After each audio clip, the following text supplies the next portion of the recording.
Salut, c'est Kinoko. Aujourd'hui, on se retrouve à Bordeaux, mais pas n'importe où. On est au comptoir des chats. Et le comptoir des chats, c'est un endroit un peu particulier. Avec Rémi, on avait eu l'occasion d'aller à un bar à chat à Nantes. Et aujourd'hui, on teste celui de Bordeaux qui a ouvert très récemment. Les bars à chats, c'est un concept qui existe au Japon depuis des années. Il y a même des bars à lapins, des bars à petits chiens. Et en France, ça vient peu à peu. Celui de Bordeaux, il a eu du mal à ouvrir. Il a mis du temps à cause des autorisations, etc.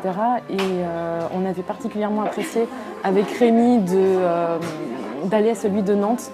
On a gardé un très bon souvenir et on était curieux de voir comment celui était de Bordeaux. Et donc en fait, le principe du comptoir des chats, c'est de venir boire un petit thé ou un petit quelque chose, de grignoter, accompagné de chats. Donc il y en a partout qui se baladent en fait dans le comptoir des chats à Bordeaux. Il y a des chats qui viennent d'élevage, qui ont été donc adoptés, et d'autres qui sont pas forcément de la SPA, mais de refuge. Et du coup, je trouve que c'est une belle démarche pour pouvoir expliquer un petit peu comment se comporter avec des animaux, et donc ici des chats, et passer un bon moment en leur compagnie. En fait, tu peux pas te mettre sur le fauteuil, c'est ça? Tu veux pas le déranger? Regarde, il est tellement bien sur... Ah, il y a son copain qui arrive.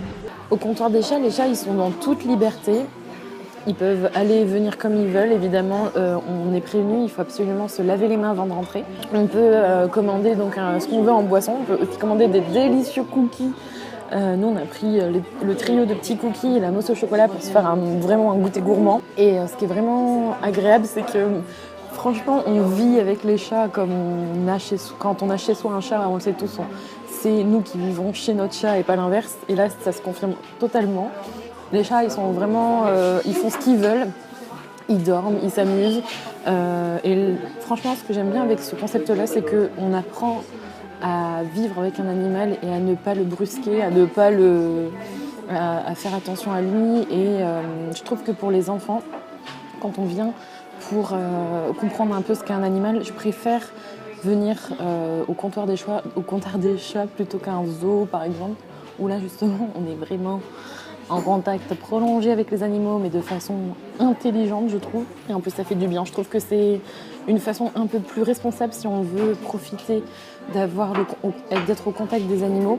Donc aujourd'hui, les chats, si vous n'avez pas la possibilité d'avoir un animal chez vous, mais que ça vous manque d'avoir le contact du chat, par exemple, de vous rendre au comptoir des chats ou un bar à chat pour profiter d'être un petit peu avec eux pendant une après-midi, tout en plus dévorant des cookies. Il faut qu'on s'en aille et je veux pas l'enlever de là.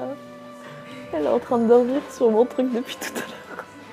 Regardez, c'est trop mignon. Mais oui, tu veux pas que je m'en aille? Tu veux surtout pas que mon écharpe s'en aille? Comment on fait? On l'emmène avec nous? Si? On l'emmène avec nous. Il faut y aller parce que le comptoir des chats est très très occupé. Il est tellement occupé qu'il y a une file d'attente en général dehors. Et quand il y a vraiment du monde, il faut rester 3/4 d'heure à peu près. Et nous, ça fait 3/4 d'heure qu'on est là déjà, donc il va falloir y aller. Voilà, c'est triste. Mais bon. Au revoir, Mina. Au revoir. Coucou, chat. Coucou. Alors, est-ce que tu sens qu'on a été quelque part? Non? Bonjour, Ghost. Alors? Oh, je suis mignon. Au revoir. Bisous.